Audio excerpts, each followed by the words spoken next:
Thursday night at UP. Let's go. Some running thoughts. Don't confuse applause with purpose. Diba? Ayos din, diba? Ano ba talaga yung purpose na ginagawa natin? Pagpatuloy mo lang yung ginagawa mo. Yun lang talaga eh. Diba?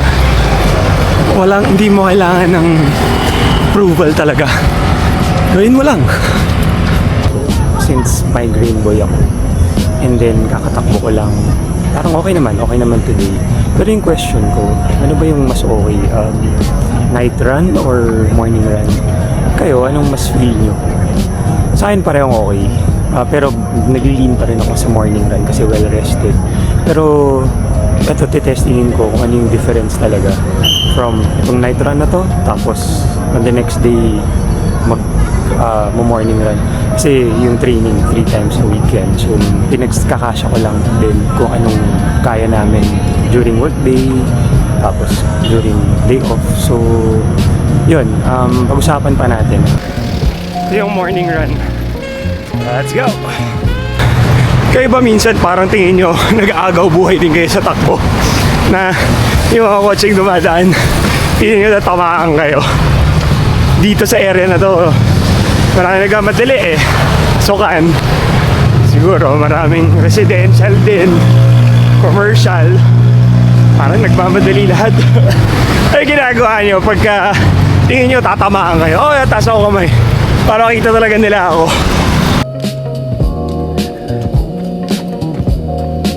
Si Sir Jeff, sasabayan ko muna. Sabayan natin ng konti. Okay. Just did an hour, about 9 kilometers, 51. First is, ang ganda ng weather. Cool siya. Siguro after ng bagyo or sana taglamig na nga. Init pa rin kasi. Pero ito, ang ganda yung panahon. Yung pinag-uusapan natin about night run and morning run. Well, ang masasabi ko, okay talaga yung morning run basta well-rested ka talaga. I think yun yung priority doon na well-rested ka.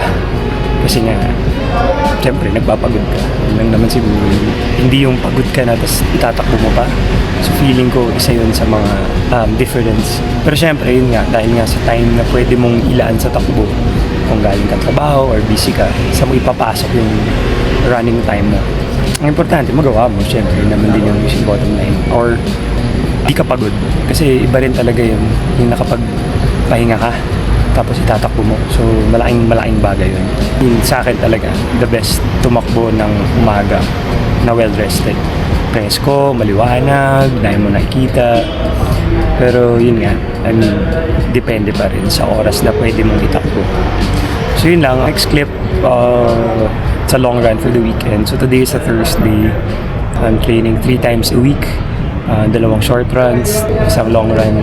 Parang ganun yung program ng TBR. So sa next clip ulit.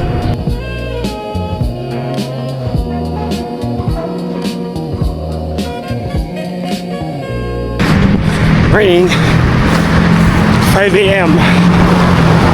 2-hour run for today. Hindi naman pa ako makagip. Alright, natin to. Madaling araw sa Balete Drive. Persistence is power. Diba? Dapat talaga upak ka lang ng upak. Keep on keeping on. Tuloy mo lang lahat yan. Hindi talaga mawawala yan. Pero persistence talaga is key. Hour 1 done. Ingay na. Alas 6 na ata. Yeah, around 6. Ortigas. Ito yung mga area na hindi ko natatakbuhan nun. Savior side.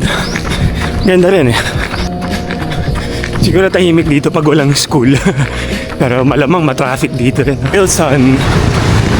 Dahil pagkain nakakagutom, sarado pa sila. Beautiful, beautiful, beautiful. Biglang umulan. Yes sir, sakto, palamig. 1 hour to go. Ang weird din tumakbo ng iba-ibang conditions, no? Yung uulan ng saglit, tapos basa ka lang pero hindi naman ganun kalakas, or yung malakas na ulan lang din, diba? Nung past, since March, iba-ibang kondisyon na rin yun, from mainit tapos biglang ulan, yung bagyuhan. Kayo, anong trip niyong kondisyon? Siyempre siguro yung presko, diba? Pero minsan okay din yung maulan para sa akin. Yun lang, basang sapatos. Pero kailangan, madali lang linisin lahat yan. So, tapos ko rin yung 2 hours today. So, it's a Saturday. Long run. Mga 16 kilometers din yung nangyari. Tumakbo ko around New Manila, Wilson side, Xavier side. Tapos regular route dito sa may Green Hills, Connecticut area. Okay lang, yung 2 hours na yun, medyo napagod na ako towards the last 10 minutes siguro. Baka kulang sa tubig. Sumakit din yung legs ko. Pero okay lang. So yun yung kwento ko for this week. Nakita niyo naman yung first few clips with running ng day and night time. Tuesday and Thursday yun. Napag-usapan natin. Then napag-usapan din natin yung migraine ko na yun nga, medyo weird nga yun. Siguro dehydrated lang din or mata or may diet na problema. But so far okay naman kasi nagpa-check naman ako dati. So everything's fine. Baka talaga more, ang laki ko kasi rin na tao, so baka kulang talaga sa tubig, hindi mahilig uminom. Yung mga takbo thoughts, sana natuwa kayo doon. Sana na-inspire kayo. Wala lang, dinadagdag ko rin siya para may mga kwento ko sa inyo. Yun, yung mga yung ulan, yung weather nga na conditions ng running. So, masaya rin na makulit, na mainit, na maulan, na basa, halo-halo talaga eh. Which is fun kasi nga iba-ibang experience. I think yun lang for this week. Sabi ko nga, medyo matumal yung week na to kasi nga the past 2 weeks medyo maraming ganap. Davao and Quirino happened. So ngayon kalma lang tayo. So weekend the life lang muna. And yun lang, I hope nag-enjoy kayo sa takbuhan na to, sa journey na to na yun nga ginagawa ko. Marami pa to, so samahan nyo lang ako kayo magsasawa. Again, this is Caribe Rodriguez, aka Escriba Rock. I hope nag-enjoy kayo. So ulitin.